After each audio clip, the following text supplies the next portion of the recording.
I'm bad at Elden Ring PvP. I'm not the worst, but I'm far from the best. For anyone who's well acquainted with the system and my channel, I'm sure that's fairly obvious, but I wanted to state it plainly to get it out of the way. I don't take advantage of most meta options, I don't play with any particular diligence or attentiveness, I ignore basic spacing rules and techniques, and I spend basically no time practicing or trying to improve. I just play as much or as little as I please in whatever way I prefer, and I'm a worse invader for it. Yet, despite my lack of skill and my many issues with the multiplayer as a whole, I still enjoy the PvP. How is this possible? There's a common sentiment that if you aren't enjoying the game, if you have some frustration with what you're up against, you should get good. What does that mean? Get good. For me, get good is the mentality of meritocracy. If you're having trouble with the game, it's because you're playing poorly. It's the essence of the tough but fair design that is a Souls game. It's the notion that any obstacle, no matter how difficult, can be overcome with the appropriate application of practice and skill. In short, the player is the problem, not the game. Now, this mentality has something of a mixed reputation. There are those who see it as a condemnation or dismissal of any genuine grievance a player might raise. Elden Ring's boss design, for example, has been the subject of its share of controversy, and the idea that anyone having trouble with it just needs to get good is probably not all that comprehensive. It dismisses the idea that the issue might lie, at least in part, with the game. On the other hand, there are those who see get good as something of a rite of passage, an ascending from scrub to master, where the player must lay all blame first at their own feet before they can point the finger. Then until they do everything in their power to overcome the obstacle, they cannot know where the problem lies. Obviously, there's a ton of baggage with either of these arguments and a ton of gray area in between, but I'm not getting into all that today. Instead, I want to take the logic of get good and apply it to PvP and invasions. I see the same complaints come up time and again, that a lot of players who are largely anti-PvP don't so much have a problem with invasions, they have a problem with invaders. They don't necessarily mind the idea of being attacked from time to time by a random player, but they're unwilling to be faced with an opponent they can't possibly expect to beat. The assumption being that invaders are of such remarkably high skill or preparedness that any normal player doesn't have any real chance of winning. The opponent, for one reason or another, is just too good. And the idea that the system, however flawed, is not the primary issue is something that's worth exploring. We all understand that the invasion system has its flaws: high latency, a lack of matchmaking clarity, questionable balancing, and so on, but we tolerate those issues when we invade.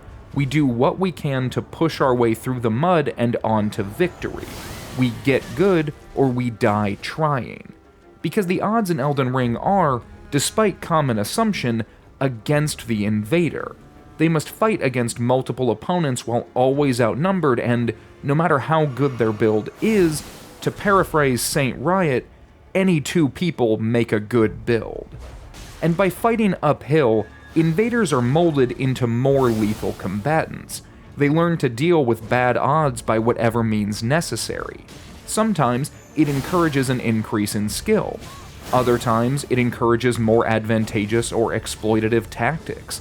They do what they must to win because that is their goal. They adapt. But I don't want to paint invaders as outright victims forced to rise above. They know what they're doing, and it's okay to hurt them.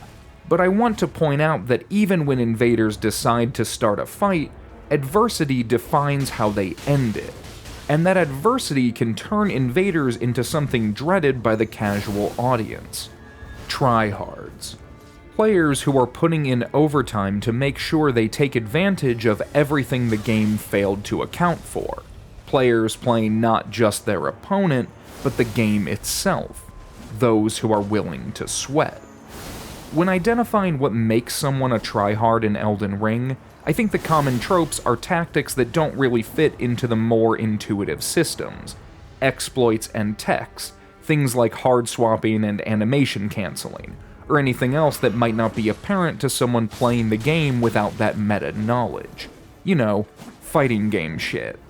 No new player wants to go into a 1v1 against someone with 20k logged hours because the outcome is predetermined. But fortunately, that's not what Elden Ring is suggesting with its PvP. Consider how the game's invasions occur. Invasions are not trying to set up 1v1s or facilitate an honorable duel.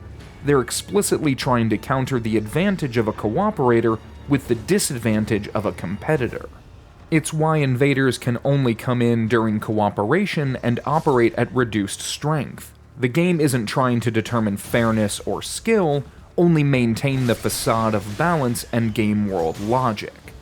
And that's why it's fun. I am not personally a fan of fighting games. I've played my share over the years, but I just don't have any interest in highly competitive play. But I do have an interest in invading, exactly because it's all the joy of PvP without the pretense of fairness. You can win an invasion by being better than your opponents, absolutely, but you can also win by just being really obnoxious, and you can lose by the same metrics. It's not fair. Tons of PvPers take issue with how overtuned Ashes of War can be.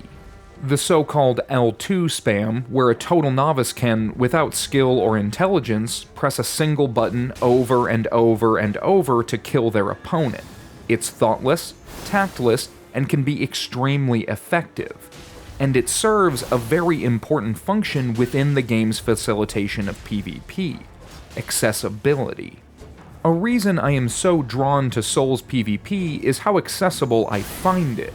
It's not exactly easy, and there's a considerable skill ceiling, but anyone with basic fine motor skills can pick up the game and feasibly win against another player, even if that player is otherwise better than them. They can use things like Ashes of War to suddenly deal unreasonable damage and catch someone off guard. They can team up with a couple friends and spam their attack of choice to their heart's content. They can run away or hide until their opponent makes a mistake or gives up. The game empowers players of any skill to compete on some level, or at least have a fighting chance. I started my PvP journey as a blue and as a ganker, and while those aren't things I participate in today, they helped me eventually become an invader. PvP is a daunting thing to undertake when you're all alone, especially against a group. But the games gave me enough options and opportunities to find my way into being able to win against stacked odds. That's not something every game facilitates, and it's worth appreciating.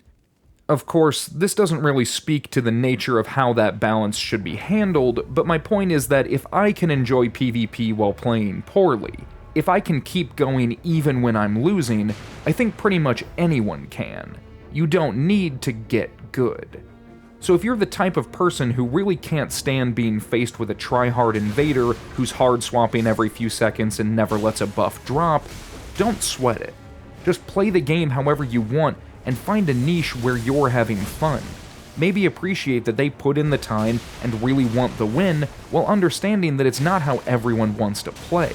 There's space for all types, even on opposing sides, and while losing isn't typically fun, learning how to lose is an invaluable skill in its own right. And it's the same in the reverse. If you're an invader who cannot stand getting ganked on repeat by endless spam, try a different bracket. Don't worry about your build not being viable just because you can't defeat 3 guys shooting at you. Not all activity is in meta range, and there's builds for every level. Because the thing that makes Souls PvP so great is that degree of choice, the certainty of imbalance and unfairness, where the game tells you to expect the unexpected and never take anything for granted because the field is not level and you are not in control. You must fight them as they come and do what you can to win, but you do it in a style of your own choosing. It's not a fighting game, it's an RPG. That's all for this one. I wanted to briefly touch on the more positive aspects of the PvP and why I encourage people to engage with it. It's been a hard road without any major multiplayer improvements, so I think it's healthy to reflect on why we fight in the first place and understand that there are good reasons to want it improved. Future patches are still on their way, and we need to keep drawing attention to this scene before the game is finalized. And let me know in the comments what you find most appealing about PvP, and maybe leave some advice of your own for newer players on how to get into it. This community has room to grow and has a lot to offer. If you liked the video, leave a like and consider subscribing. I post new videos every week and it really helps the channel. Until next time, thank you for watching.